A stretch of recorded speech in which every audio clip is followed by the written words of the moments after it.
Hello, hello, guys. It's been a while since I've been on the group, but I missed you guys. Seriously, I'm excited to be on here tonight. So whether you catch me or you don't, you guys got to hear this.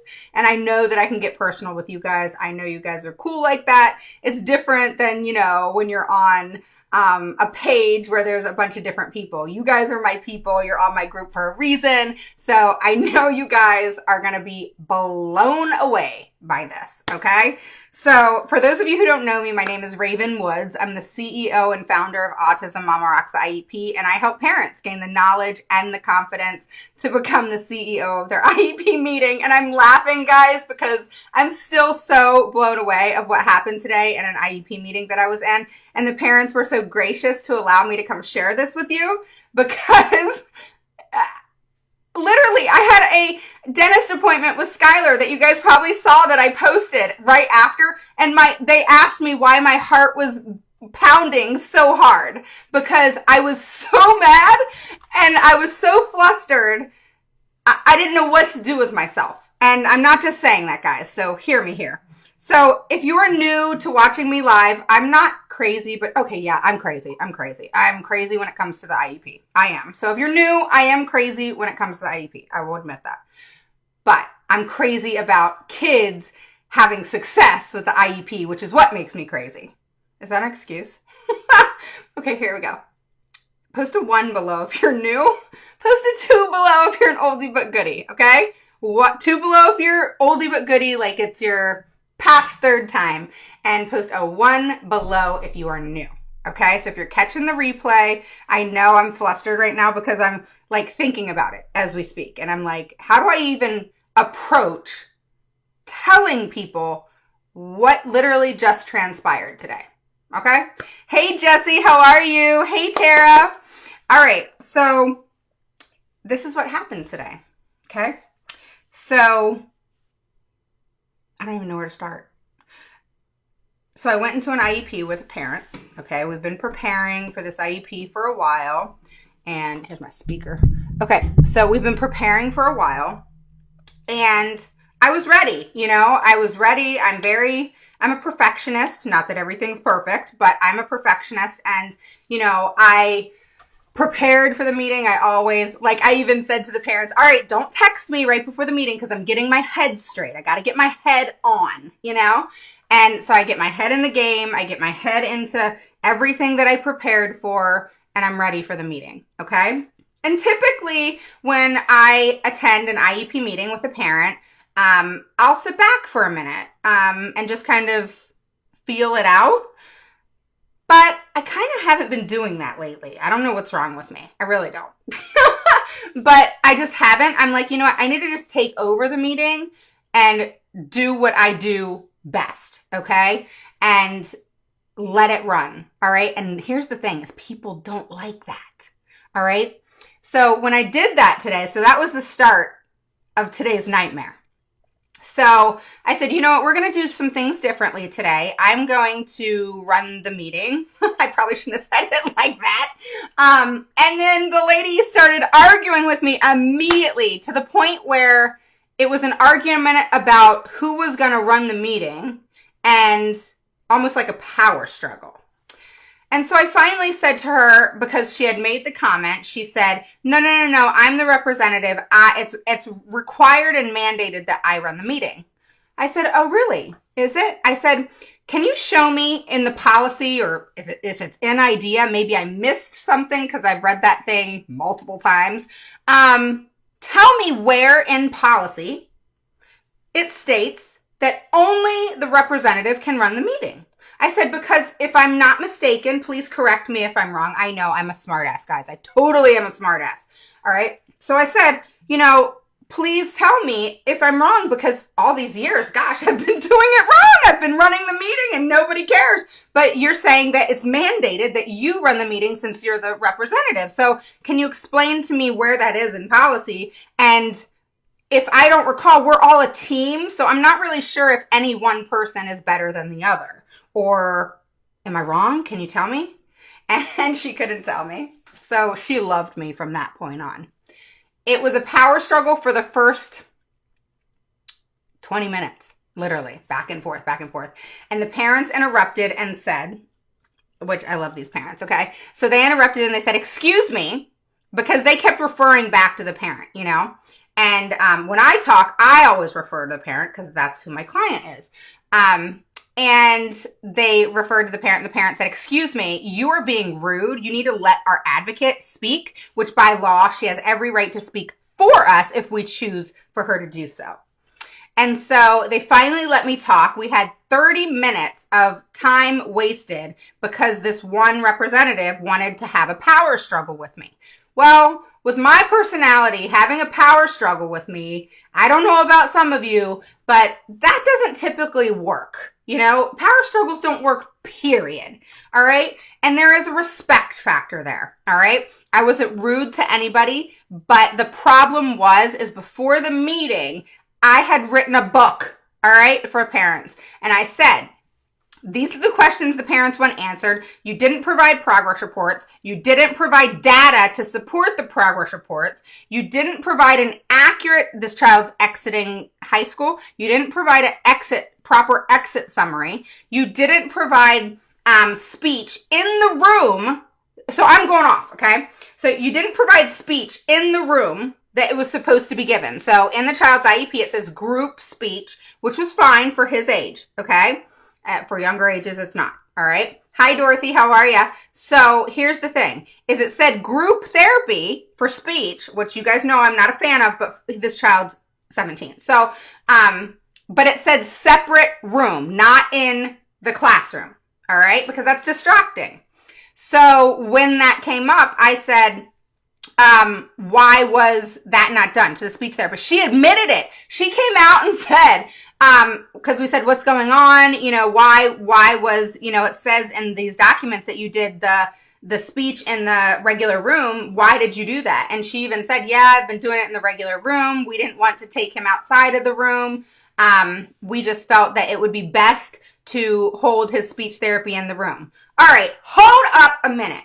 It is not anybody's job to decide against what's in the IEP, guys. It's not. If it's in the IEP, you follow it. So this speech therapist, I guess, decides to play God and decided to say, oh, well, I didn't want to do it. I'm going to give it to him in the classroom when it specifically says in a private outside therapy room. I said, do you realize that's a procedural safeguard? And I said, in all honesty, it's against ADA, and it is a federal mandated thing that you have to do, lady. I mean, you have to adhere to accommodations, modifications, and services. That's why I created a mini course on it that's coming out in 2 weeks, guys, because you cannot ever go against an IEP in regards to services, accommodations, modifications. That is a OCR straight up in your face complaint. All right. That is a federal complaint. All right. That's not just a non-implementation of the IEP as it is written.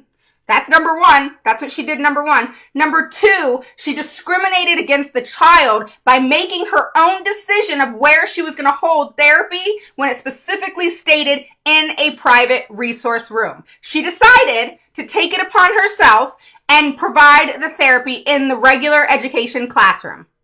And so I said to her, you realize that you just committed pretty much an IEP crime. And she started crying.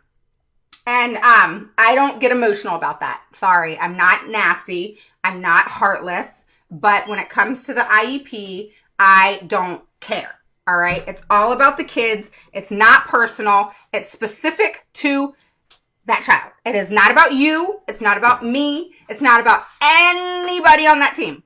It is solely about that child's needs, what is most appropriate for them, and their IEP must be followed. If it needs changed, cool, change it. But don't you dare go against it unless you let me know and I sign an amendment you can sign an amendment for a day or two. You can say, okay, I'll let you do this on Monday and Wednesdays, and that can go into your IEP as an amendment. On Mondays and Wednesdays, the speech therapist is going to do group therapy in the classroom, and then the other couple days, if the child has more than 2 days, then it can be done in the other resource room. You can do anything you want to an IEP, but don't you dare make decisions based off of my child's IEP to accommodate yourself. Not gonna happen. So she's in tears. We passed her. I had had enough with her. And then it came down to, so I said to her, I said, well, since you didn't provide therapy in the room as required, away from the gen ed students, in a private resource room, which is where speech therapy should take place, guys. The only time speech should be accommodated in the classroom is when the teacher is trained, say it's in your IEP twice a month, 45 minutes or something like that, where the speech therapist or any therapist collaborates with the teacher so that it can be incorporated into the classroom, but not where they get kind of that one-on-one in the classroom or even group in the classroom, because that's kind of embarrassing to a child. I mean, it's kind of putting them on the spot in the middle of the classroom, and she chose to do that. And these are older kids, which is why I say if you're going to hold your kids back, do it 1st through 3rd grade, because, you know, then it kind of can get sticky. It depends on the situation, but it can get sticky of their feelings and their emotions and them feeling insufficient because they're not with kids their own age, etc. So it can get a little bit sticky. So I would say if you're going to hold your kids back and you know something's up, then do it like 1st through 3rd grade, kindergarten, you know? So anyway, then I said to her, I said, well, since you decided to make the decision on your own to not follow this child's IEP and happily admitted it. You literally just told me that you decided on your own to go against this child's IEP as it is written and chose to not accommodate him in accordance to the IEP, again, as it is written. Let me tell you guys, the IEP, going against the IEP is one thing, and that's a big deal. It is. But when it's against an accommodation, modification, and service, again, that's why I created a course on this. It's going to be coming out in 2 weeks. If you guys want it, message me. I'm doing like a early kind of sale, whatever. But on to another subject. So bottom line, that's a bigger deal initially because it's an OCR complaint. So if a school system, teacher, whatever, you can actually sue the teacher personally. There's a case out there, I can post it, where a parent got, I want to say it was like $25,000 because the teacher refused to accommodate the child with an accommodation that was in their IEP. All right. And not accommodating or modifying something that a child with special needs or providing services that are in their IEP is an ADA issue on top of it, American Disabilities Act. Okay. So it goes against so many federal things that I was just blown away at her carelessness of, yeah, I did it in the gen ed classroom. Like, I mean, it was kind of like, I was floored. You know, it wasn't like, I didn't know. It wasn't like, I'm sorry. It was, oh, sorry, you know? And then I said to her, I said, well, you owe compensatory services then, because that can't happen. All right. So for all the time that you provided speech therapy in the general education classroom and not in the resource room are all owed back to this child, because it's basically like you didn't do it. So that was what I dealt with. And then, okay, it gets better. It gets a lot better. All right. So then we move on to, let's just talk about the counselor, okay? So when your kids get older, all right, they can start this around 14 to 16 years old. It has to be put in place by 16. So for those of you out there who have older kids, listen up. All right, it's called transition services, okay? That is something that has to take place in the IEP, and it has to take place in the school setting, all right?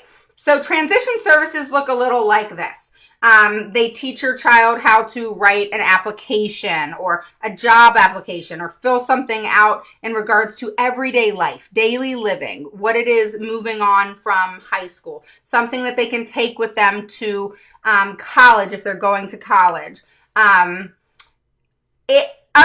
Other agencies also should come into play, and if they don't, you need to request that. So what I mean by that is other agencies in the area can come into play in regards to transition service to help and support that child.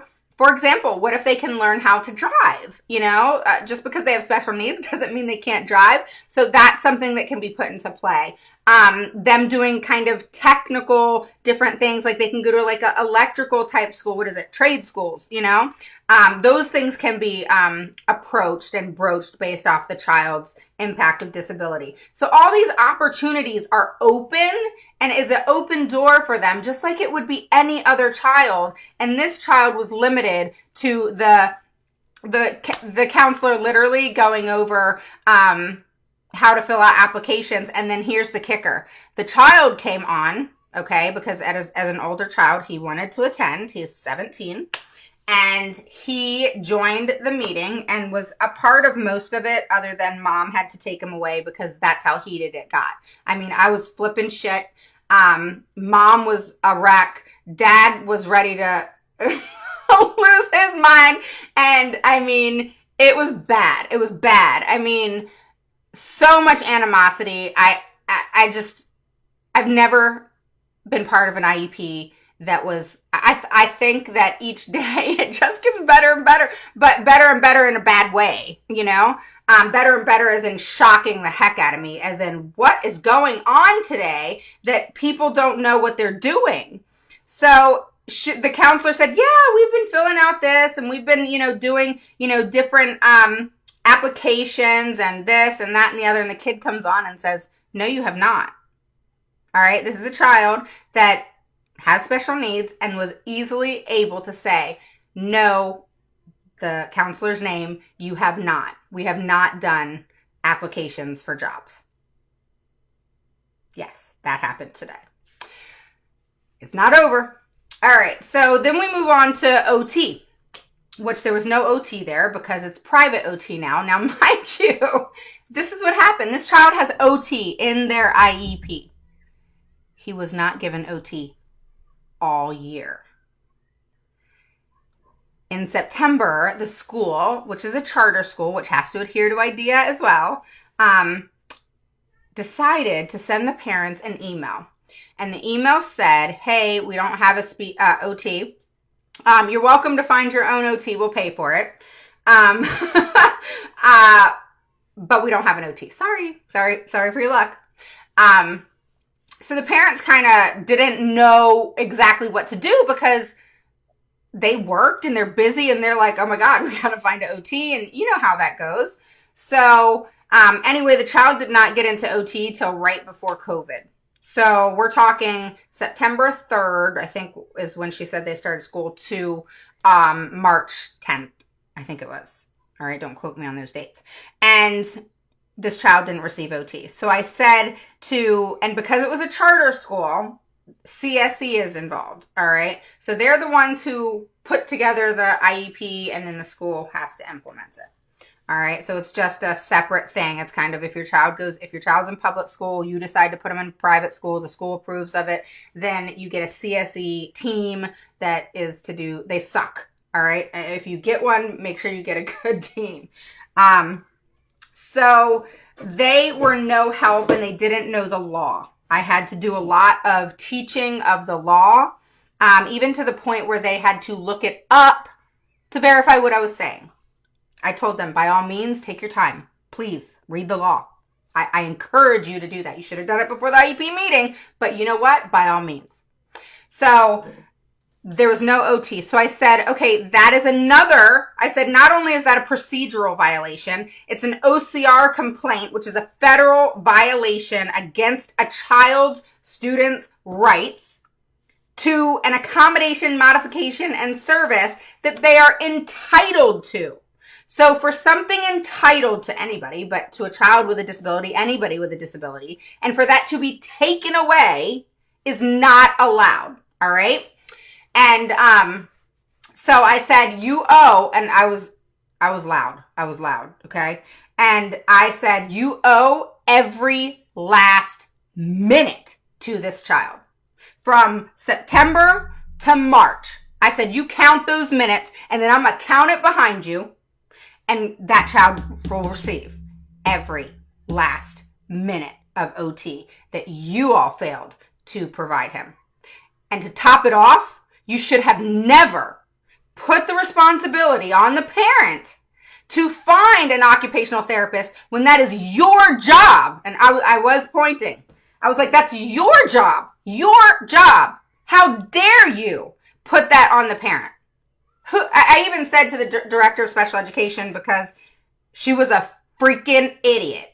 I even said to her, I said, listen, I said in the emails back and forth, I dummy proofed it for you.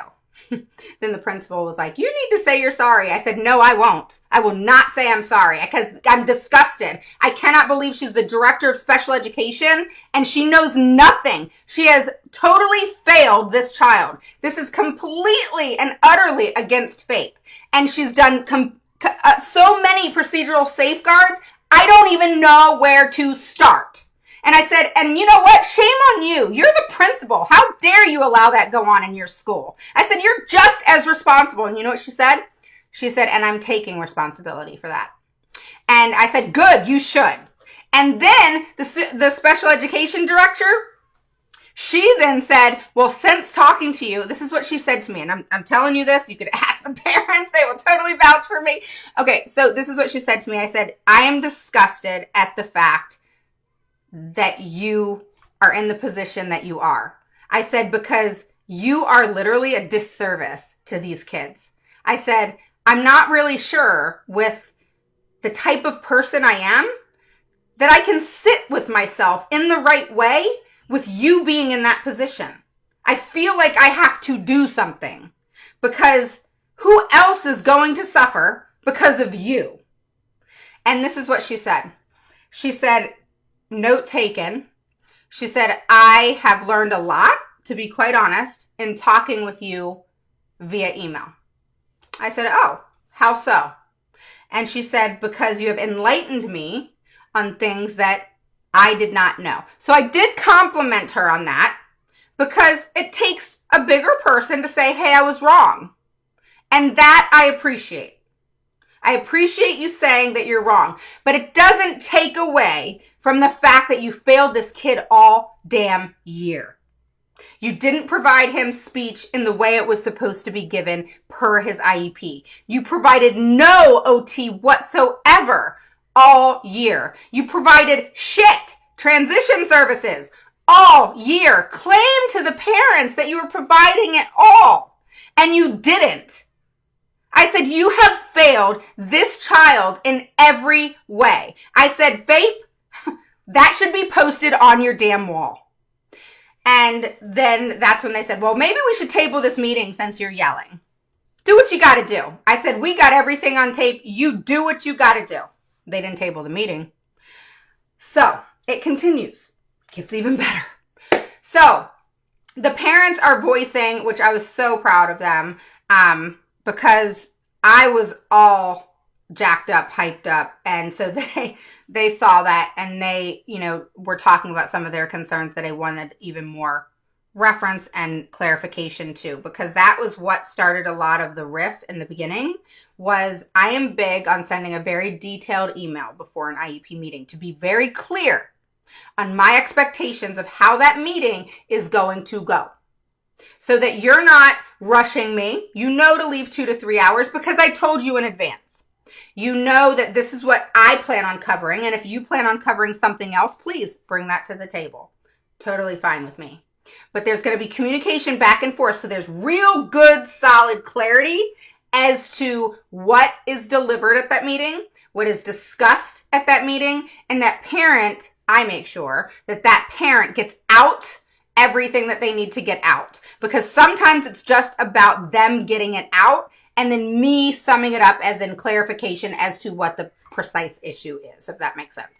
Because they're emotionally involved, things are going, things are heated, they're getting fed back. And now I understand where the parents were. They're like, Raven, it's crazy. They keep, telling us this and this and this, and it's this big argument, and I don't know what to do, and it's just frustrating, and that's why they hired me. And I get it now. I totally got what they said. And I was like, this is crazy, because they argued with the parents in regards to how they felt and how they wanted to get out what they were trying to say. They wouldn't even let them talk. They kept interrupting the parents when they were trying to talk. And I finally said to the lady, you need to be quiet. Let them talk. And she kept saying, well, that's not in our agenda. I don't give a shit what's in your agenda, lady. These parents need to talk. This is about their child. This is not a meeting that is based off business and, you got to sell this or that and it's not a big deal and it can wait till tomorrow. We're talking about a child here. We're talking about a human being. And you are not going to dismiss a parent when they're trying to tell you how they feel and you keep shutting them down. I said, be quiet. She finally was quiet. Finally, I was like, I need a fan because I'm all worked up, y'all. I mean, I don't get it. I really don't. Maybe I'm crazy. Maybe I'm nasty. I don't know. Maybe I've dealt with this too long and I'm just tired of the bullshit. I don't know. But I don't know. Am I crazy? You can tell me. I don't care. You can just tell me. Because I don't get it. I don't get how people can disregard that's what creates the frustration in us. That's what created in me. They shut the hell up in my meeting. But I'm just saying that's what I felt like I had to do. I had to shut them up. They needed to be quiet. There's no agenda when it comes to a kid. It's got to just happen, and it's got to be what's in the best interest of them. You can't say best, but it's what's in the best interest of them, what's needed and appropriate for them. And really, we all work together for that purpose. All right? That's what it's about. It's not about a damn agenda. Screw your agenda. Throw that shit in the trash. I don't care about your agenda. If they had come to me in an email or said that they had an agenda, I'd have told them where to take it. Don't come to me with an agenda. The agenda is the child, not a plan how the meeting's going to transpire. Because sometimes we just don't know how it's going to transpire. And sometimes other things need to come out that maybe we didn't plan on getting out. But it was necessary. It needed to be talked about. So you have got to focus on getting that team together and don't be afraid of raising your voice. I don't care. I really don't. I didn't care at all. I mean, I loved hearing their gasps. Like when I said stuff like, I dummy proofed it for you. I literally sent you the website link. What do you want from me? I sent you and here's the this is dumb shit they did. All right. So in the email that I sent, all right, because when I respond to a school, I forward it and then I respond to each of their comments in a different color. So it's clarified as to what I'm referring to versus kind of paragraph form and it can get all clustered. I got you guys. So when I was discussing things with this team, the special education director kept really stonewalling the questions. Now, these weren't my questions. They were the parent questions. I was just the middleman. And what killed me was they didn't answer those questions. I was very clear on the fact that they didn't answer those questions. And everything that I discussed, the parents did the Otter AI, which was awesome. I was so proud of them. And it's so cool because it literally transcribes it for you. I'm going to show you real quick. I love this freaking app, y'all. You don't even know. So if you want me to send you the link, I have a link because I joined and I did the pro or whatever. So if you want me to send you the link, you get like a month for free. So message me and I'll send you the link. And okay, so just to give you an example, it literally gives you who's talking, that it's different speakers, and then it transcribes it for you and gives you the minute. How freaking cool is that, right? All right, and then you can forward it to yourself, you can export it to yourself, whatever. It's so cool. So anyway, I cannot believe.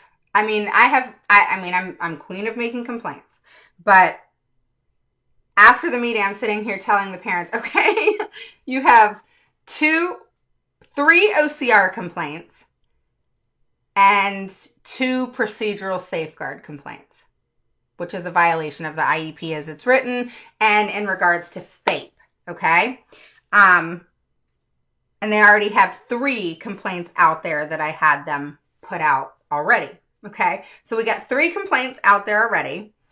2 procedural complaints. A procedural complaint is in regards to FAPE not being provided. But a procedural complaint can be as simple as I said to them, you didn't provide the questions and the data that the parents needed to participate in today's meeting with the knowledge to be able to participate as an active team member.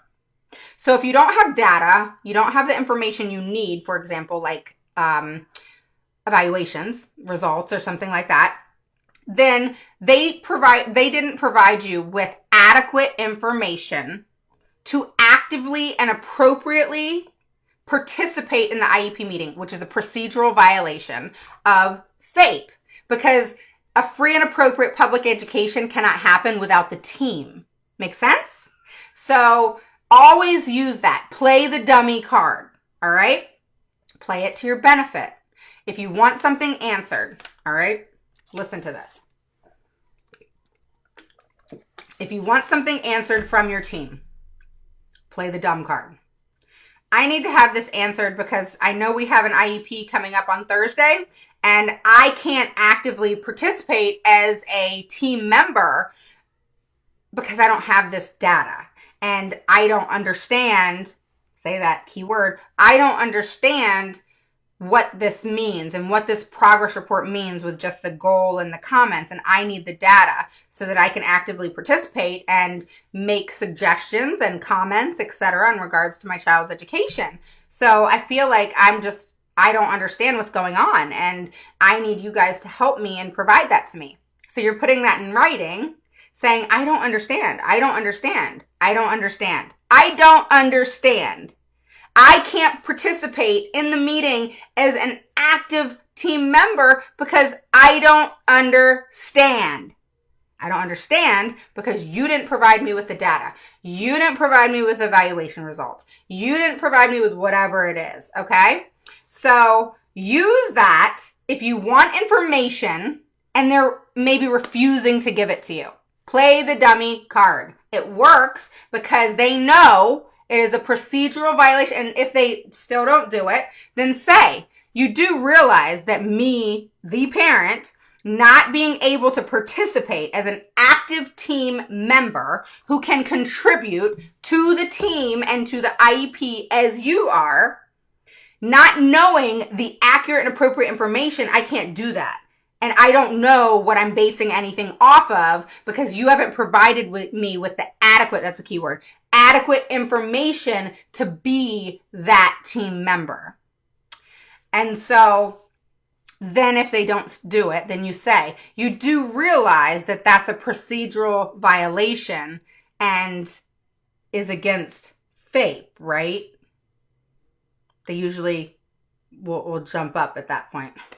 I mean, I don't know, guys. Anybody else have fun IEPs? I mean, it's crazy. I mean, the stuff that happens in IEP meetings, I'm telling you, it's crazy. And it's unfortunate. But you know what? The best thing? I'll tell you what the best thing was. Here's the best thing. Is I have on my chats a message from the child who messaged me today. Oh my God, I'm gonna cry. He messaged me today and he said, thank you so much. Sorry. But that is why I do what I do. Because I thought that was awesome for a child to message me because he was there. And he said, thank you so much, Miss Woods. I love you. And I have not met this child other than through Zoom. And that is priceless. So, with that said, and I'm crying, it's important, guys, to fight. It is. And in the end, as stressful as it is, it's worth it. It's worth it in the end for the kids to get what they need. It's worth it to fight and stress ourselves out and make ourselves crazy because they will get what they need. And if you don't stand up for them and be their advocate, who else is going to be that person for them? Because even though I do what I do, I would much rather teach the parent, which was part of what today was about, is teaching this parent how to, because they have another child in this school. And, sometimes you have to, see stuff to be able to, implement it, right? So part of what I do when I represent a parent and parents is I'm teaching them how to go and do this themselves so they don't need me forever. You know? So the point is to do it one, maybe two times and, teach them how to, go through their IEP and do the IEP makeover and then let them fly, and then they come back to me if there's an issue or they have a hiccup or whatever, but the point is to, get them on their own. And, but I mean, I can't imagine being, somewhat new and, having to deal with this team that I dealt with today. I mean, it was crazy. It was crazy.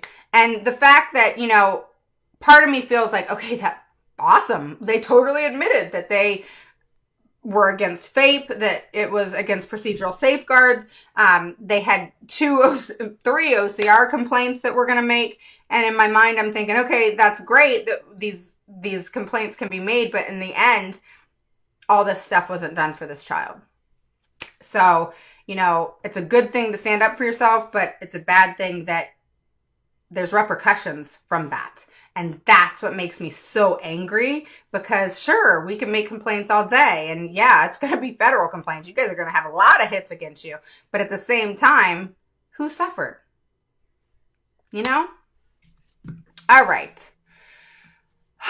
Thank you, Tara. I appreciate that. Raven is crazy passionate. Hi, Dorothy. How are you? Hey, Stephanie. Good to see you. Hey, Brittany. How are ya? What you been up to? Roxy says, Miss Woods, I'm so grateful you were teaching us. Aw, thank you. I appreciate that. Tara said, I would have loved to have been a fly. Yeah. Brittany says, me too. Roxy says, me too. Roxy says, yeah, I want to participate in your course. Absolutely. Tara says, I totally want the services course. Yeah, I'm excited about it. It'll be launching in 2 weeks. Heather says, yes, queen. Thank you. I appreciate that. Dorothy says, hell no. Yeah. You're absolutely correct. Yes, they need to shut their mouth. Let parents. Yeah. Thank you for speaking up. Kimberly says their agenda is to do the least possible for the. Yeah. Christina says, send the link. Yeah, message me so I remember, okay? Okay, Kimberly, no problem. You message me too, right? And Joey, just message me, guys. PM me, all right? Marjorie says, I need your knowledge. I have a Texas IEP VIP on 11-8 on currently Hawaii education. I don't let them replace because their assessment was not appropriate. Okay, yeah, I know Texas law very well. My dad's in Dallas and my brother is in Austin. I mean, I know most states actually really well. I think the one I haven't represented is, I want to say Nevada and Montana. I think those are the two. And Alaska. I've actually represented Hawaii. All right. Vicky says, I have a question. What's up, Vicky? Go ahead. Go for it. Always ask your questions. I always typically, especially on the group, get to them at the end. Mine are always fun. Yours are fun, Brittany. Rox says, you're amazing. I'm learning so much. Dorothy says, bless you. Thank you, guys. I think I made my son's physical therapist be a little because I blew. That's funny. Marjorie says, we request more and different assessment and the school PW, do you mean the PWN? Send to parents, never match our assessment requests. Wow. Vicky says, I learned my granddaughter was eligible for ESY. That was never mentioned. Of course not. No. And here's the thing, Vicky, is I was just talking about that. Was it last night on the page? I said something along the lines of, yes, I did. Go listen to that. I said, this is what happens, is I was in an IEP meeting the other day, last week, and the principal said that I told him that this child needed ESY for reading. And the principal then chimes up and says, no. I said, why? And he said, well, we've already discussed that this year. He doesn't need it. Why? We don't need to discuss that. Yeah, we do. We need to discuss it right now. And, you know, one of the key things that you should say is, okay, and I said this yesterday in my video, say to them, so are you telling me that you took 2 or 3 months off during the school year to actually prove your no, that he doesn't need it? Because you haven't tried it yet. So I'm just curious, did you take the 2 to 3 months off that's during the summer, during the school year that you just didn't tell me about, and test your theory? Because if you didn't, and my child regresses over the summer, I'm coming after you personally. So are you telling me that you're not going to provide a service for my child that he is entitled to based off the fact that he's a couple years behind in reading? But you're saying no because it was discussed earlier in the year when you're supposed to discuss it at each and every IEP and an IEP before summer, which is now, and you're telling me no. And you know what they did? They tabled the meeting. Sure did. Tabled that damn meeting because he didn't want to answer my question.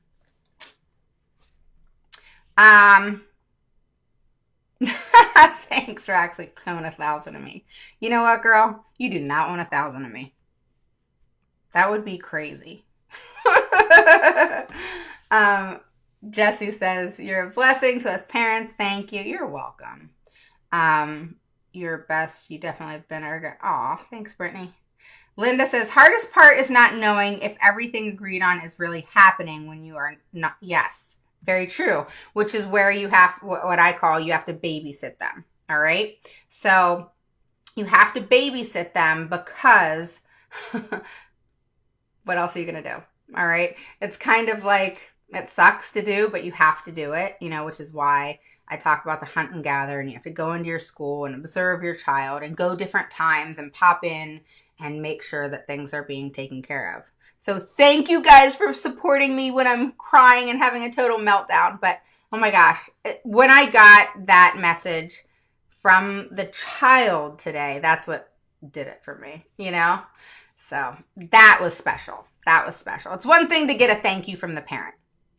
Nothing can top off a child messaging you on Messenger and saying thank you. That was it for me. She is in special ed and got diagnosed with autism and ADHD. Oh, well, nonverbal is scary because of that, so you need to go into the school quite often. And you have a reason to do that based off safety, that you're allowed to not trust the school until they earn your trust. So until then, you can go into the school at any time. And by law, they can't tell you not to. Now, some schools can. I just dropped my phone. Now, some schools can limit the amount of time you go at one time, okay? So they can say, oh, you can come and observe, but only for 30 minutes or something like that. All right? Try to push for the hour. But you know what?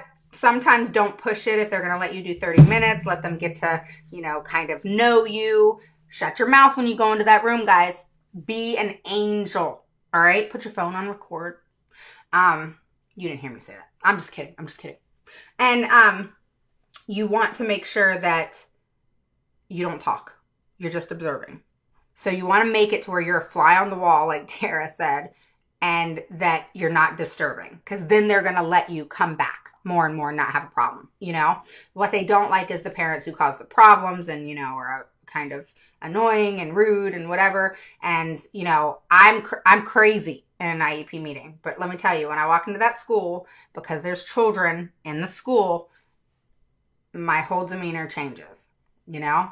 My frustration on the school and the staff has nothing to do with any of those children in there and most of the teachers in there. So you have to change that demeanor. You can hate on the principal and whoever else all you want, but go into there, sit in a corner, be very respectful to the teacher and thank them for having you in their room, and be the opposite of maybe the grizzly bear that you are in the IEP, so that they will say, oh, well, she's not bad when she comes in the schoolroom. She's actually pretty nice. So just let her. She doesn't bother anybody. You know, you kind of want that going on versus she is crazy, which is what they say about me. But they don't say that when I go into the school. I've never, ever caused a scene in the school. I've never raised my voice, anything like that. So just know how to have that tact, you know, in regards to the school so that they will let you go in, especially with a nonverbal child. You know, I don't know. You know, there's so many different things. I know parents who like sent their kids to school and I don't know if this is allowed or not. Like I've never really looked into it per se, but I know a parent who sends their kids to school with a camera on their backpack and has recorded all kinds of stuff. Now, is that okay? Is that a violation of people's rights? I mean, it is in a state that is allowed to record. So I don't know. I haven't really pushed to that one, I guess. Because I know in 2-party states, I think that could be not okay. But then in 1-party states, it is, you know, so it's like, I don't know, that's going to be a parent's choice. But I know parents, you know, with nonverbal kids, they don't care. They don't care. If they don't trust the school, they do what they got to do and they don't tell anybody. So, and I get that as a parent. You know, your child's safety comes before all, right? All right. Hey, Jenna. Hardest part is not knowing if everything is right. Yeah. So I feel you, Linda. What is ESY? So Justice, ESY is, oh my God, I just took a brain fart. Extended school year. So basically it is not just summer. It's Christmas break, spring break, summer, any time that there's a break, a gap in school. Okay? So Christmas break, I've never had Skylar do school, but she's actually made up services during spring break. So, you know, different things can be put in play. It's just up to the school system, and some are more butt heads about it than others, but you can push for it and it is something that they can do. Okay.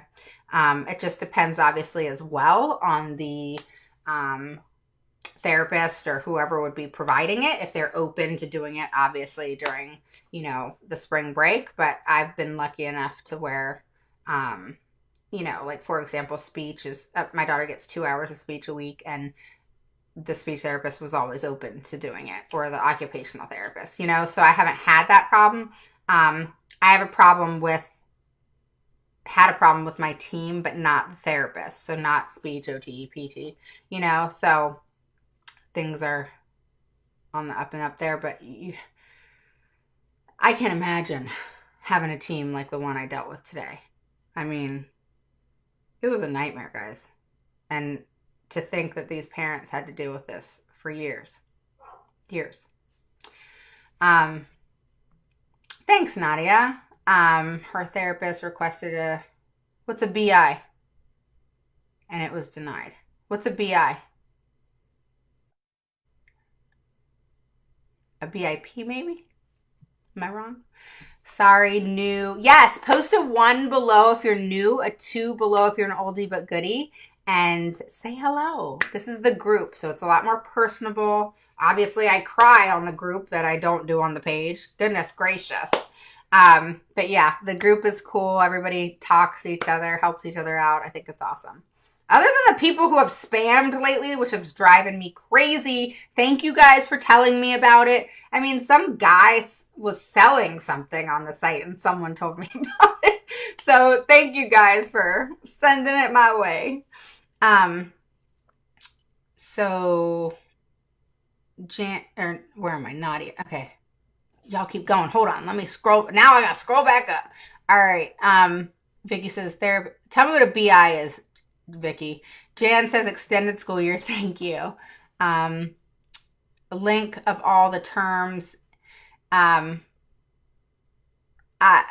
For my course members, they get a whole like write up every single term, but I don't have anything that I just, you know, but yeah. So BIP is a behavior intervention plan.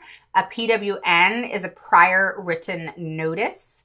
So let me know what else you want to know. Marjorie says, yeah, why? Hawaii IEP teacher draft exempted reading assessment. One of the reasons we requested autism reading assessment. I'm sorry, I'm reading all these here. That's fine.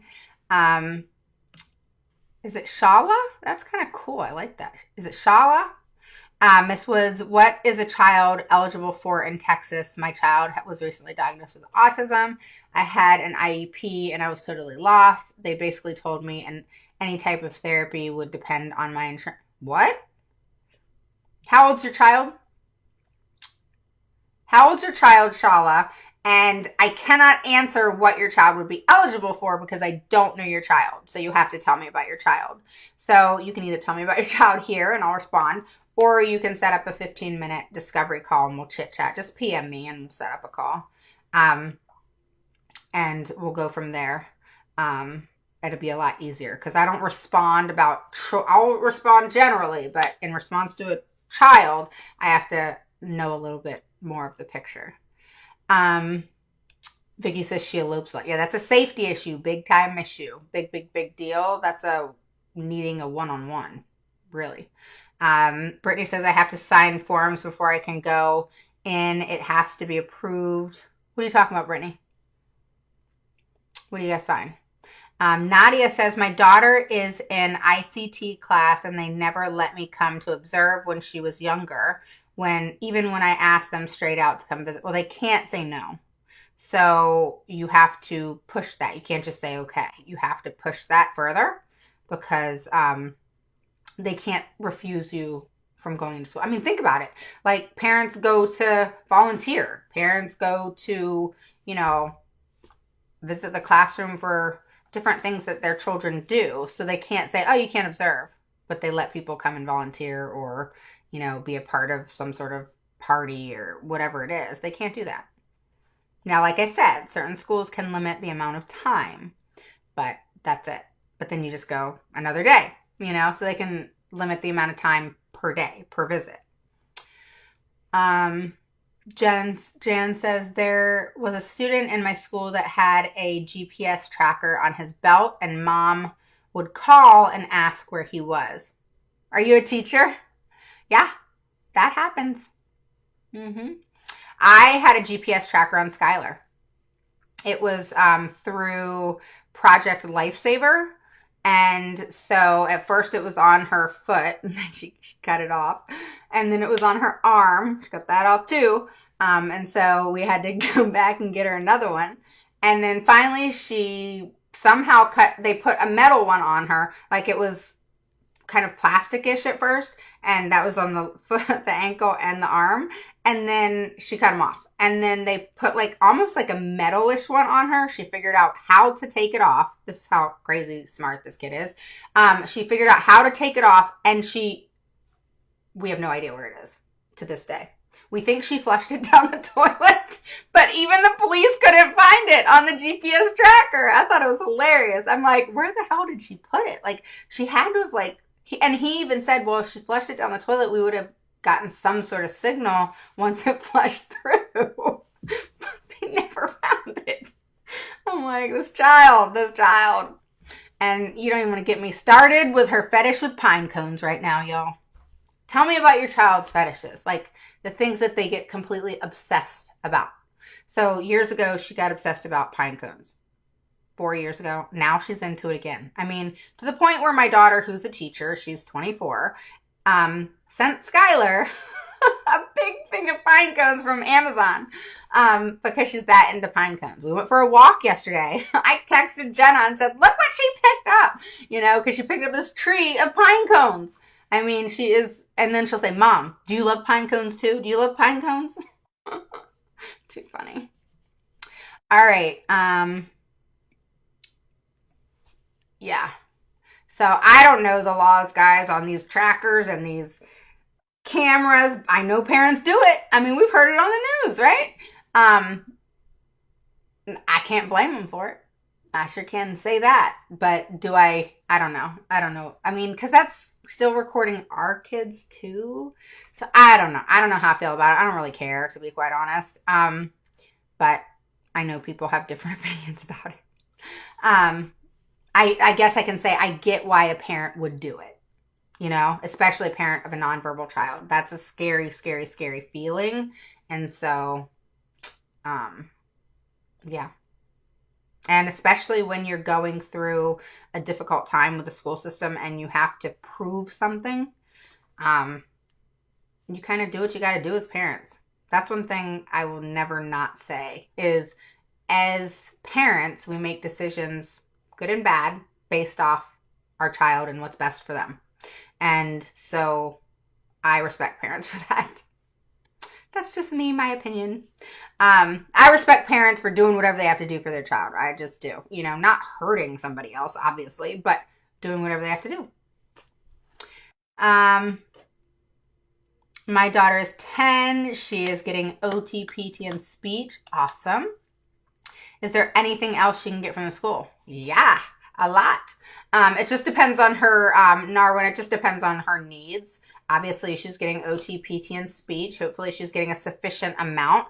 One thing I talk about with parents is, some parents think that, oh, my child's getting all three, but they're only getting 30 minutes one time a week of each. That's nothing. That's not going to do anything unless your child just doesn't really need it and it's kind of that like extra support. So, I always tell parents, really focus on what your child needs. I'm going to have a long conversation with you guys. It's probably going to be my Thursday's content in regards to how important it is to take your child's present levels, know what they are, understanding what they are, validating the fact that they are accurate. And if they're not, they need changed, because you base all of your goals, all of them, off your present levels. All of them. Did you know that? So all you got to do, if you have good present levels, not, oh, the child likes to play at recess, she likes to swing down the slide, she likes to sing her ABCs. I don't care at all about that. I want to hear that Sarah is just, Sarah mastered subtracting two different numbers and, carrying over, and is now working on three numbers, but has not mastered it and has done 8 out of 10 trials at 30% accuracy, which means what's that goal now? Okay, Sarah is going to have a goal on 3-digit numbers and getting to 100%. Always to, and I'm going to talk about this on Thursday, but I'm going to give you a kind of tip here, is always to, based off goals, you always want to have a goal based on what has been mastered. Okay? So if you have goals that they said are mastered, perfect. Make sure you have your data, all right, physical data in your hand. And you want to make sure that you have a goal based off mastered goals. Okay? So if there's a goal, all right, let's just say the goal is to memorize mom and dad's phone number. All right. So Sarah has to memorize mom and dad's phone number. She mastered that. All right. In March of 2020. All right. So then within 90 days, Sarah is going to have continued to master that. And then you do it again. And then you take the goals that they're working on now and do the same thing. So every 90 days, that mastered goal is then retested to make sure that that child has not only mastered it, but have held on to it, that it has continued to be a mastered goal. So you're always building off of goals, and goals that are mastered are always repeated and basically made true to be mastered. Okay. So you don't want kind of redundant goals. You don't want repetitive goals. Like, I see all these goals on people's IEPs, and there's a lot of them, and they're overwhelming. And, sometimes I'm looking at, okay, well, where's the child's baseline to base this goal off of? It doesn't even make sense. Because some goals that we think are great, oh, this child needs to read at such and such reading level by such and such date with blah, blah, blah, percent mastery, etc. That doesn't mean anything to me. What means something to me is, where is that child reading now? And where do you want them to be in 3 months? 3 months after that? 3 months after that? By the end of the year, I want my child here. But have objective goals, short-term objective goals, so that you can keep track. Okay? And then always, if there's something mastered, always create a goal based off mastered goals. It's like one goal for math on mastery and one goal for writing, etc. You know? So then you're keeping up on the goals that have been mastered and they don't lose them. Because a lot of kids with autism lose goals.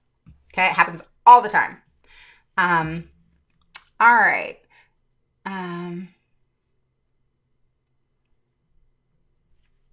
Temporary speech pathologists do not want to agree with parents' request receptive expressive language assessment.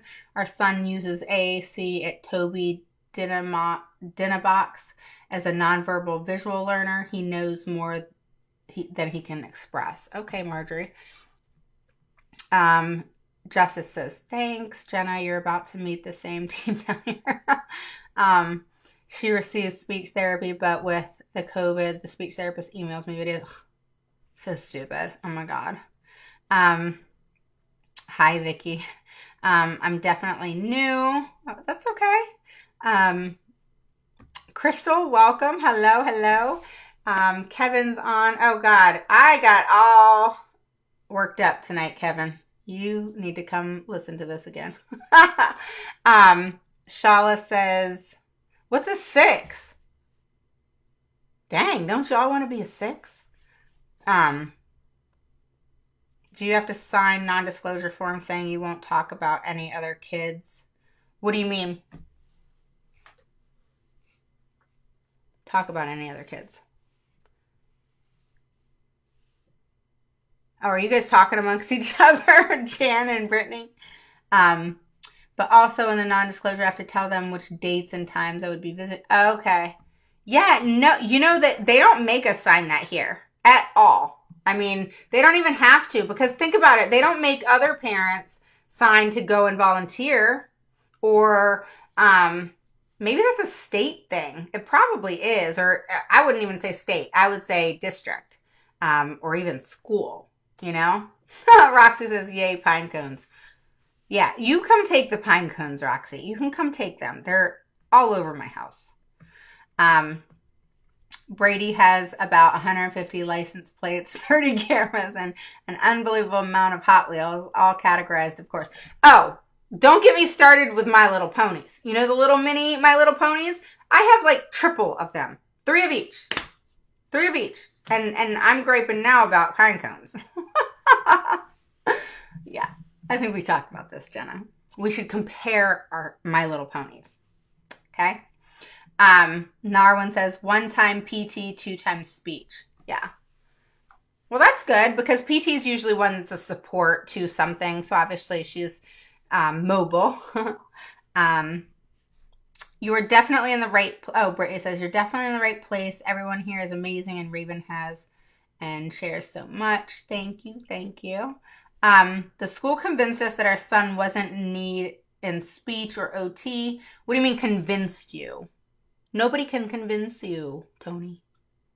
I'm just going to say, they can't convince you. You were convinced on your own. But tell me how they gaslighted you into thinking that. They will gaslight you, but they can't convince you. Okay? That's a choice. All right? But you can't choose for them to gaslight you. Gaslighting is, for those of you who want to know, I actually said this against my team once, and they were like, what's that? That was funny. Okay, so gaslighting is if somebody, it's actually done in a lot of abusive relationships, like man and woman, woman and woman, whatever.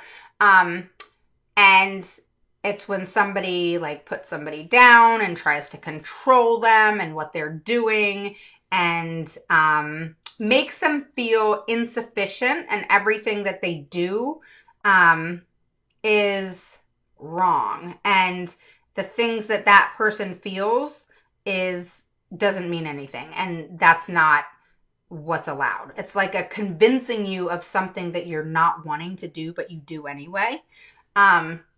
And when a school system does it, it looks like this. There's always a gaslighter typically in your IEP meeting.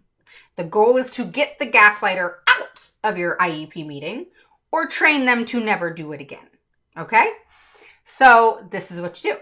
You find the gaslighter. Okay, the gaslighter is the person where you're like today, you know, where I was talking and they were trying to convince me that they did not have to do X, Y, and Z. Okay, they actually had the audacity to tell me that they couldn't discuss compensatory services in an IEP meeting.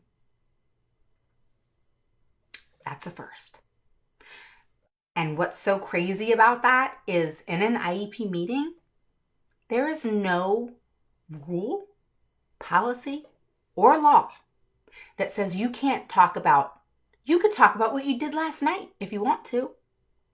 That doesn't mean they'll care, but you can talk about whatever you want. Obviously, it's going to be about the kid. But don't tell me that you can't talk about compensatory services in an IEP meeting. Is there some sort of meeting? Maybe you guys can tell me since I don't know. Is there some sort of meeting out there that compensatory services are given? If it's not, in an IEP. Do you know how stupid that sounds? I mean, I wish this woman knew how stupid she sounded. And compensatory services are not done at an IEP meeting. The hell they are. Yes, that's where they're talked about. Where else are they talked about? There's no meeting called compensatory service meeting. There's no such thing. In an IEP meeting is where things are discussed in regards to everything pertaining to that IEP. Whether the services were given or not, that's all part of the IEP.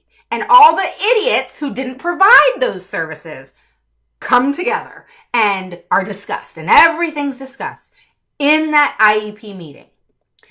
Here was the kicker too. This is what she tried to tell me. I know I'm going back. So here's what she tried to tell me too. She tried to tell me that there wasn't a decision maker at the IEP meeting. Now you guys know, who have been listening to me, that a decision maker must be at every single IEP meeting. It is a rule, it's a regulation, it is a law in every single state. And I don't care if it's a private school, charter school, or public school. It doesn't matter. In an IEP meeting, sure, policies can be a little bit different, things can be tweaked a little, but idea doesn't change. It does not go away. You don't get to override idea. Okay? That is why the Office of basically OCR, the federal government, put out a letter to be clear with the school systems on March 20th, 2020. Here y'all go. Make sure you understand what this means. Make sure, because you are sadly mistaken. It literally says, do not misinterpret. They need to understand that things don't, and then they tried to say, because of COVID. No, nothing changed because of COVID. Not a thing other than virtual learning versus in school. Nothing changed. Idea didn't change. It wasn't thrown away. It didn't fly away.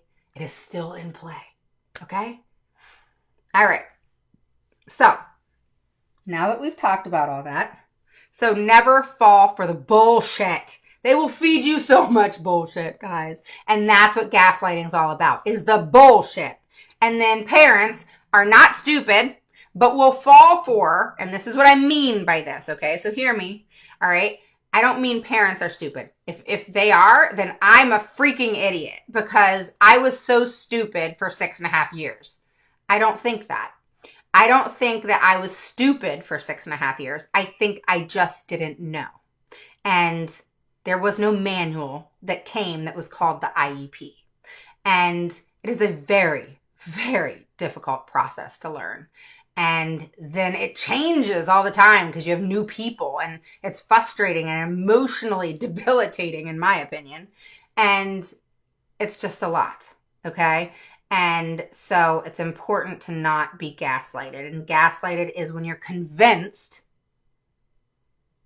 otherwise when that's not fact. Or when you don't go with your gut because you're starting to doubt yourself.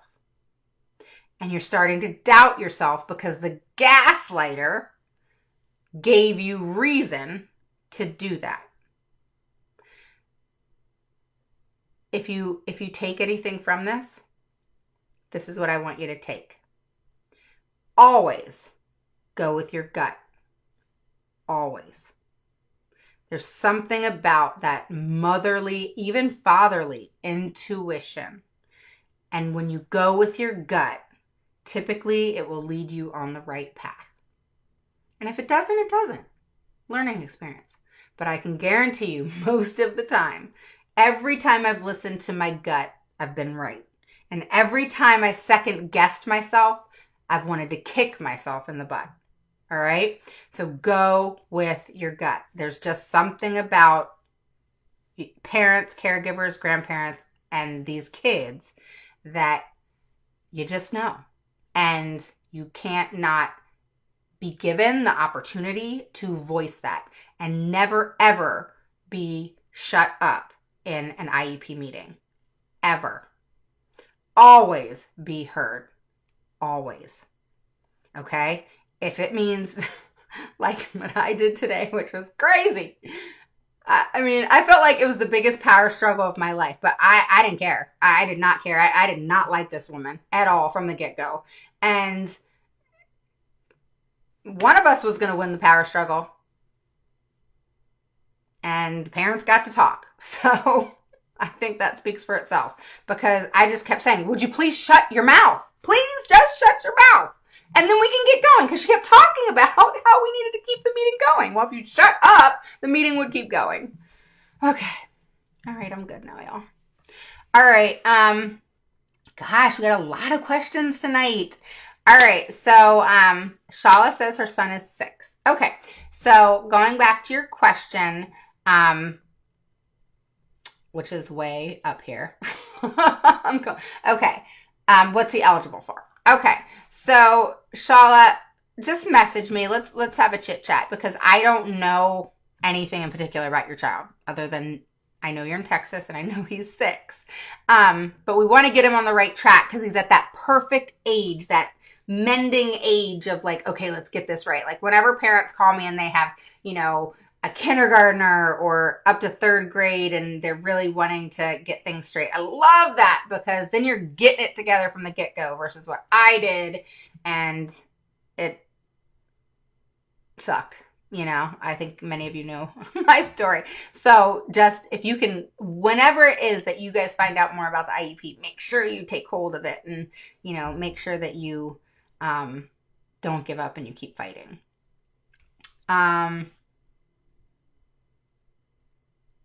All right. So all you newbies, welcome. Make sure you post a 1 below if you're new, a 2 below if you're an oldie, but make sure you say hi. And anybody watching the replay, I hope you enjoyed this live. The school, but yeah, so never be convinced, Tony. Never be convinced. All right. Always, always ask questions. Always. Until you are so satisfied. And if you're not, ask another question. Okay? The school convinced us, okay. I was told by aides that they are told what to say and do. And of course, so are the teachers. A lot of teachers are told what to say and do all the time. All the time. When I taught, it was done. I am friends with a lot of teachers. Do you know they, at least in my area, they have taught teachers how to not put things in writing because they don't want it documented. They teach teachers not to put it in writing. Insanity.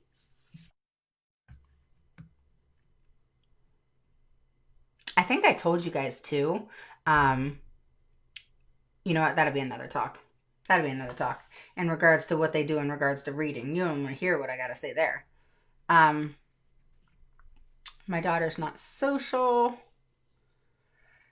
You should get her music therapy, Narwin. Yes.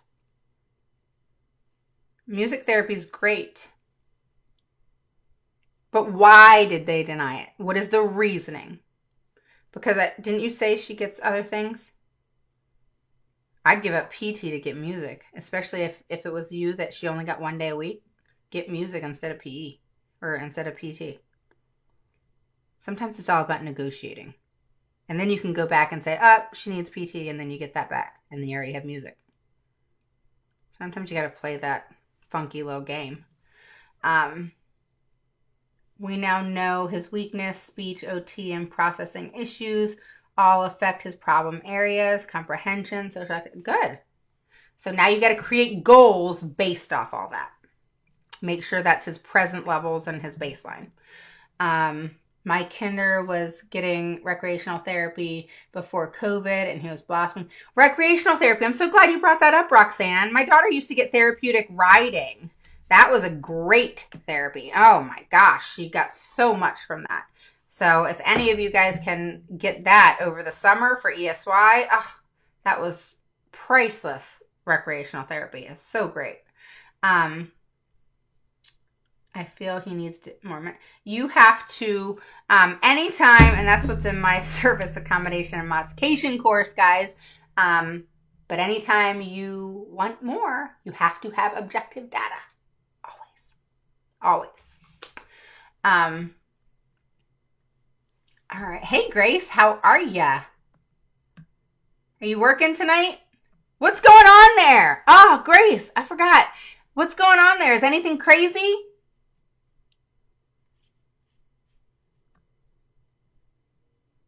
Have you dealt with anything crazy? Are you still on? She's one of my students. I love her. All right, we didn't know anything about, okay. Sadly, most parents go into these meetings thinking their school has their child. Yeah. That quickly changes, Tony. Not that, okay, let me say that again. All right. There are so many good teachers. Like I always say, my daughter is a teacher. I was a teacher. Okay? So, but that doesn't mean that if somebody's job's on the line, they're not going to do what they're told. It's said all the time on the teacher websites. I should take pictures for you of what is said. I'm not, but I'm just saying that it would blow your mind. And like one of the questions one of the ladies said today, I'll have to look back at what it was. I may take a screenshot and erase her name or whatever. But I think you would be surprised at what some of the teachers say, on the special education groups. All right. So hi, Raven. Hi, Jenny. I'm new to your page, so welcome. I'm so happy to have found your resource. My son is about to start kindergarten with his IEP, so I'm guessing he's going through all the evaluations and eligibility and all that fun stuff, unless he already has. He has autism and apraxia. The school system advised he didn't meet the ASD criteria. What does that mean? ASD criteria. Is there a criteria for it? Or, is there some sort of something that they know that I don't know? I don't think I've ever been told, hey, Skylar doesn't meet the criteria. What's the criteria? You either have autism or you don't. I don't care where you are on the spectrum. The spectrum is from here, East Coast to West Coast. It's that big. So what does criteria mean? Does she have to present something? Does she have to act a certain way? She's a baby, so they don't even know how it's severely impacting her because she's just going into kindergarten. So that irritates me, So tell me what they meant by criteria, but I would get very, very clear with them of how much clarity you want on that.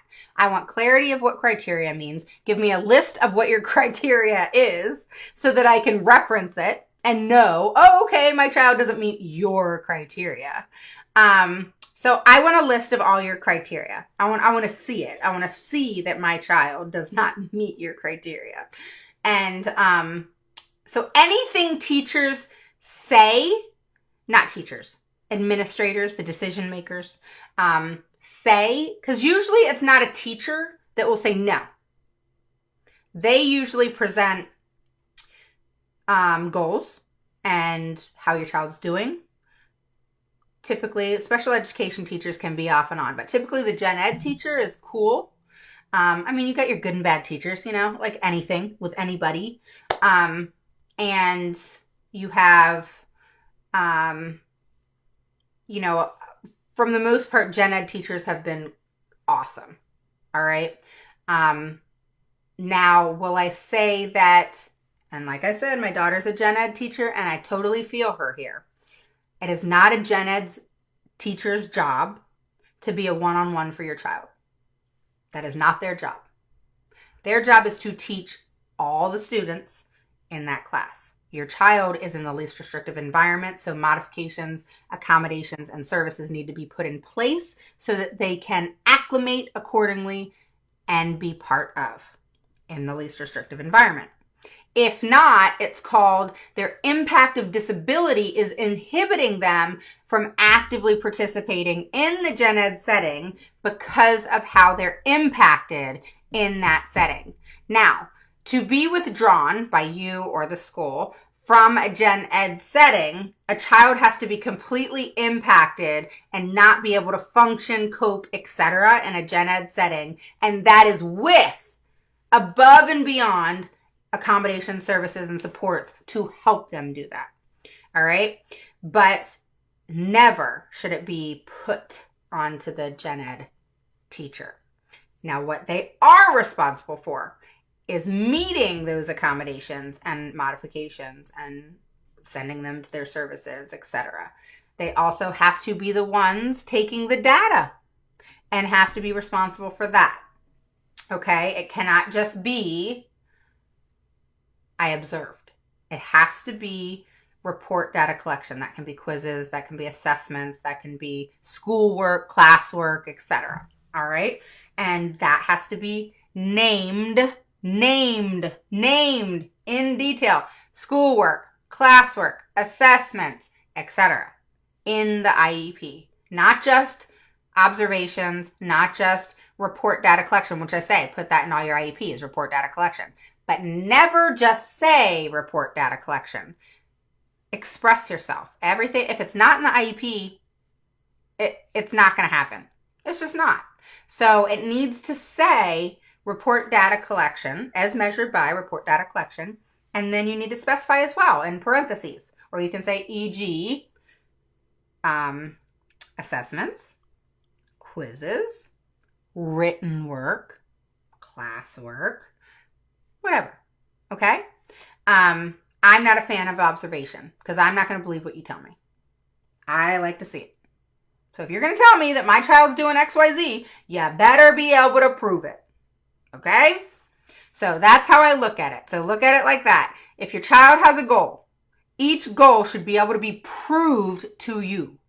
I will literally bring Skylar into the IEP meeting. I will call her down to have her show me what they said she can do right in front of everybody in a nice way. Okay, Skylar doesn't know what's going on. I just have her do the goal.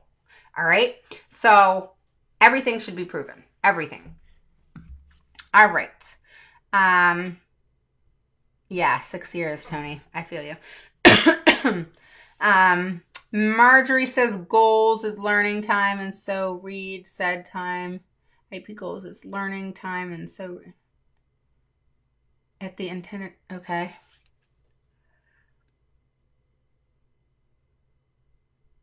I'm trying to understand what you're saying. Marjorie then says the teacher denied to school FBA assessment, elopement from classroom. Well, you can push that, especially if there's safety issues. Narwin says daughter is not social. Hi, Alicia. Jerry says 8th grade. I'm a teacher. Hello, hello. See, I have to think that teachers that are on here are cool because I've been messaged by a lot of teachers because I'm getting ready to hold in the fall. I'm holding a kind of like a summit for you guys. It's going to be pretty cool, I think. I'm going to have a psychologist and a BCBA, and I'm having a couple special education teachers. I'm having a couple gen ed teachers. I'm still kind of picking and choosing, and I'm having speech, OT, PT, and then they're going to talk about what they do, how they do it, what specifically it's for, why schools actually don't tell you everything in which you can request and why. I have some pretty cool stuff lined up, so I'm excited about that.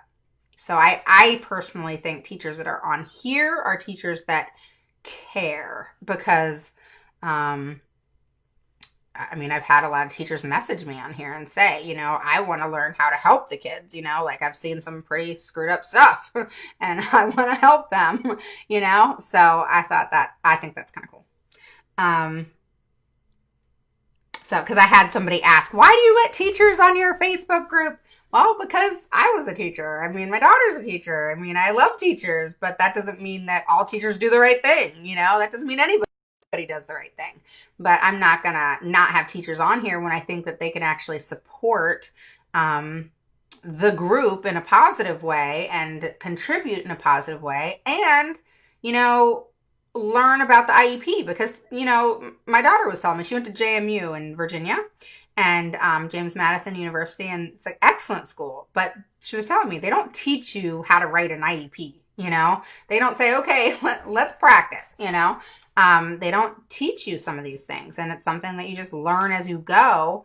And I know from being on special education groups that teachers struggle with it. They ask each other like, hey, what do you guys do? What do you guys do? Which I think is great, but it just goes to show you that there's not a perfection there yet. So that's why it's important for you guys to learn how to write an IEP so that you don't have to second guess or you don't have to just go along with something because you're unsure.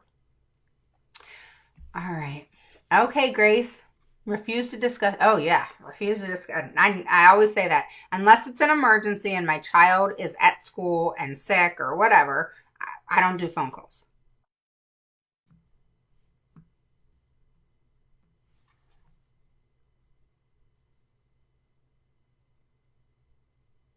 I don't understand that. Like, my child doesn't show autistic Who the hell is the school to say that? I mean, if your child's medically diagnosed with whatever it is, they need to put that in IEP. Now, is there a law? I've asked this. I've been told, you know, I've talked about this a lot. No, there's not a law that's written and says, autism or ADHD or Down syndrome has to be in your IEP. There isn't. Okay? But you're going to put it in. Okay, that's the attitude you gotta have. You're gonna put it in. My child was medically diagnosed. I don't give a shit how you write it. You can say the child was medically diagnosed in 2004 with autism. That's all you gotta put, which is fact. My child, just hypothetically, my child was diagnosed with autism in 2004, was medically diagnosed. Okay? If they want to say their stupid crap on, oh, your child doesn't show autistic tendencies, then by golly, they're putting that medical diagnosis in that IEP. Because they want to put their crap in the IEP, they can put the medical diagnosis in the IEP. Whatever it is.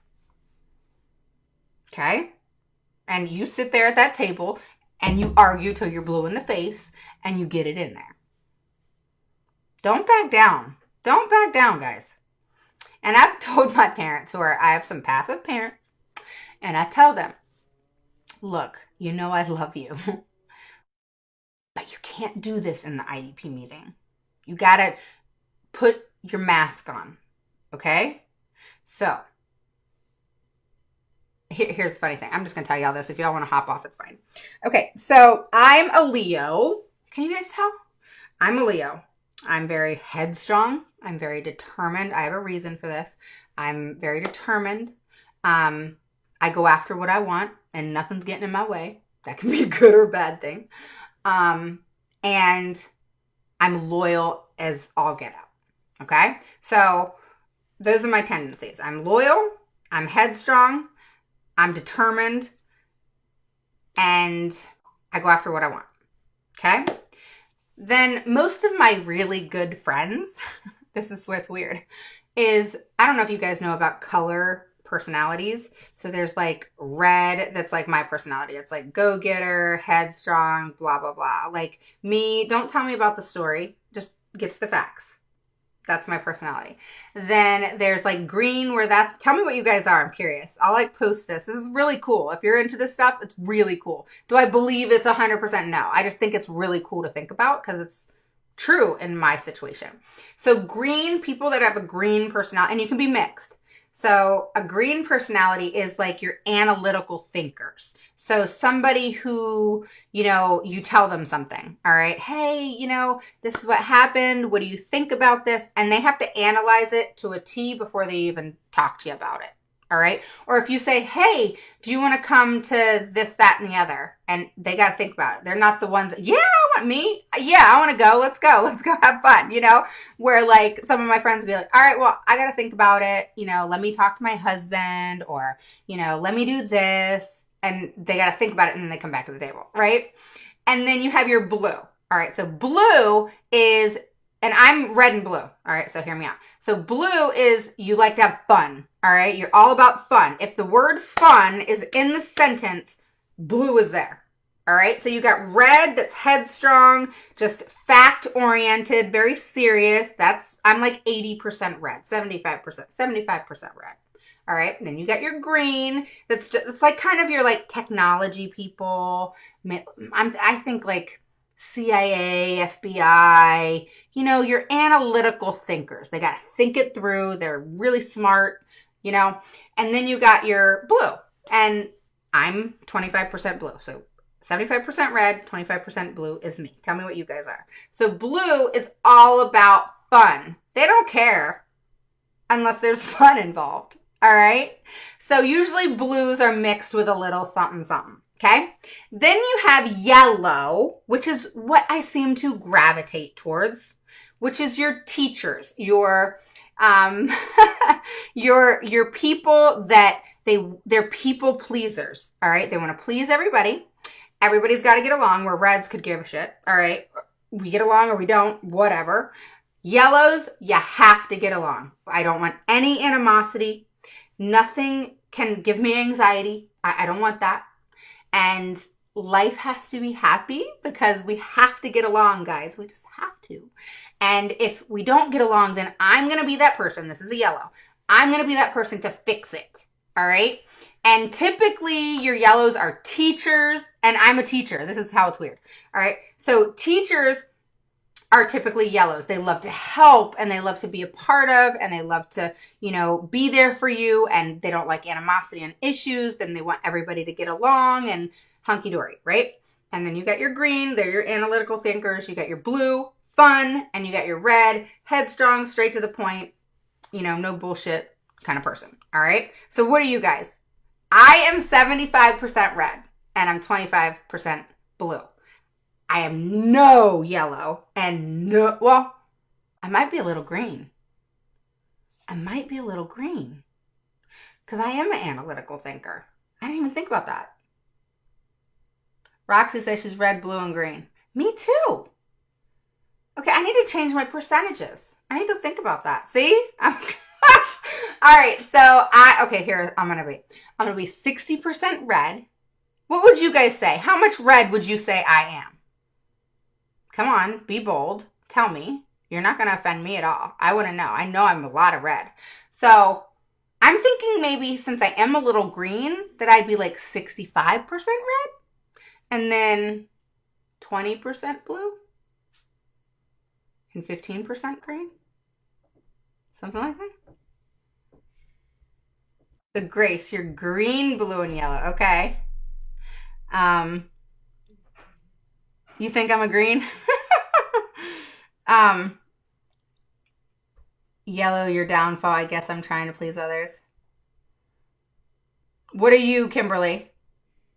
You say, 70%. Okay, cool. All right, I can go with that because I just said 65%. So if I'm 70% red, then how much, what would, you guys don't know. Okay, I like to have fun. So I'm trying to figure out how much blue, and that 30% I would be with blue and green. Maybe 15% each. Okay, Brittany, cool. I'm going to post this for y'all. All right. Remind me to post this. It's really cool because when you start, because in this post that I'll post, it actually labels kind of personality traits and it tells you like things that you'll click. You'll be like, oh my God, I totally am like that. It's cool. It's really cool. I'll post it. Um, and it'll tell you like it said, like I said, greens are analytical thinkers. They're super smart. They think about everything. They don't, and I guess I can say I'm a green because I think about everything. I don't make rash decisions. I used to when I was younger, but I don't make rash decisions. Like I'm not one of those that go like my husband, he'll go and he'll to like a car place or whatever and he'll just get a car and I'm like, what is wrong with you? You got to think about it. This is a big expense. You got to look at, is it the right car? You got to research the car. You got to this, you got to that. I mean, I take like 2 weeks, 3 weeks to research what I want. And then I go and look and then I take 2 and 3 more weeks to research if I want it. So like, but him, no, he's just spur of the moment, like if it's a mistake, it's a mistake, but I'm going for it, which is a good thing too sometimes. Um, can the colors fluctuate on the day? No. But the colors are what they are, and they're actually really accurate. I was at a business meeting once, and I'll post this one too. It's actually kind of cool too. It's, are you a triangle, a square, a circle, triangle, square, circle, and there's something else. Triangle, square, circle, rectangle or something. Oh, squiggle. Triangle, circle, square, and squiggle. I am a triangle. So I will post these for you guys. You're going to have fun with this. It's actually really fun trying to figure it out. Being a nurse, so more, yes. Yes. I used to want to be a nurse. I got through like 8 months and then I quit when I was younger. You know what I realized, Kimberly? I realized that it's a lot of paperwork and I didn't like it. I wanted to be all about like the cool stuff, the patients because I'm a people person. So I'm like, I don't know. Now I could kick myself in the butt a little bit because I think it would be cool to be like a nurse anesthetist yeah. Nurses are cool. Mm-hmm. But I know a lot of nurses who like to have fun, Kimberly. All right. They may be yellows, but that doesn't mean I've met a lot of nurses who are reds and blues. Because just because you're a nurse doesn't mean you don't like to have fun. It doesn't mean you're not serious. I mean, shoot, it doesn't mean you're not an analytical thinker, You guys do more than doctors sometimes. Yeah, a lot of paperwork. I got to the point where I was doing what was it? Where we had to go into like the nursing homes and different places and do certain hours or something like that. I don't remember for 20 years ago. But yeah, I did that. So yep. It's crazy. Crazy, crazy, crazy. Gosh, I've talked a long time, guys. It's been a long night. And I'm supposed to be working on my own IEP. I have an IEP on Wednesday for my own child. So, and I always prep. And I got to redo her goals. Not fun. Because she's going into high school. So I got to I'm redoing them all. I do like to have fun. Christina says, I have minimal paperwork. I work hard and play harder. Yeah, so Kimberly, meet Christina. Christina, meet Kimberly. You're both nurses. Okay. You have officially had an introduction. Hi, Tina. I just transferred this live to my living room TV. Wish I was. Oh, you'll have to go back. Today was good. Just skip my crying part. Just fast forward.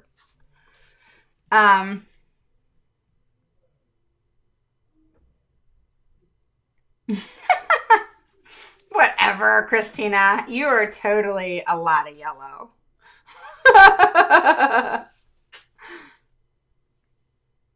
but determined. So I would think, and you think. So you could be green and red. So, yeah. Will I be recording my IEP? Of course. Of course. I record every single IEP. Get the Otter AI app. Remember I showed you. You literally, it does it by the minute for you. Transcribes it, records it, everything. It's awesome. And then you can literally, look, you can export it. You can add a group. You can forward it to somebody, or while you're recording, you can actually tag somebody in their email and they get everything written out to them. So cool. It's really cool.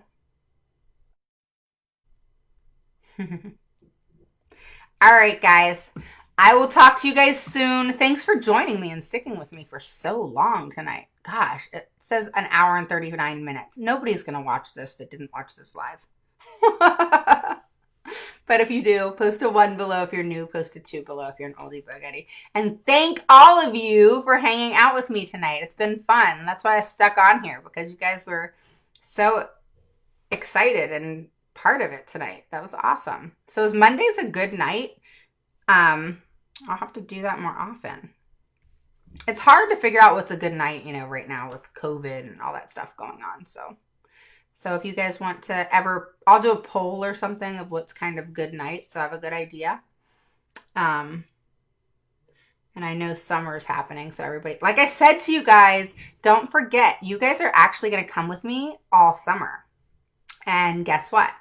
I am not going to be here with my little background thing. Look, this is one of those things that they have at the massage place. Because look, I have an office that's a mess. See, there's a camera. There's my husband's desk. It's a mess. It's a mess. I got to clean my office. So you guys are going to come with me this summer. We're going to go to Florida. We're going to go to Georgia. We're going to be driving, so we're going to actually go to Savannah as well. So you guys I'm going to have to go live still. I'm going to be gone a long time, so you guys are going to come with me. So that'll be fun. So stay tuned, because that'll be fun. So if you guys know things to do in Perdido Key and Pensacola and Savannah, and my son's stationed in Georgia, so we're going to visit him. He just graduated one of his specialty schools in the military. So he's going to be stationed in Georgia at a submarine base. And so we're going to go see him. So that'll be fun. And then we're going to go see a friend in Florida. And yeah, so you guys come to the beach with me. We might take Sky to Disney. We're not sure yet. So we'll see. You guys come on vacation with me, okay? All right, guys, I will talk to you later. I will definitely be going live on Thursday over on the page, so catch me then for some pretty good, solid content. Because tomorrow I can't guarantee, because my IEP is on Wednesday and I always like to prepare. So I will see you guys guaranteed on Thursday. Make sure you guys click notifications over on the page. Also click it here on the group so you know when I go live, okay? But I will post something just to say, hey, I'm going to go live. So it'll be around 8 or 8:30 on Thursday, okay? I'll talk to you guys soon. Bye-bye.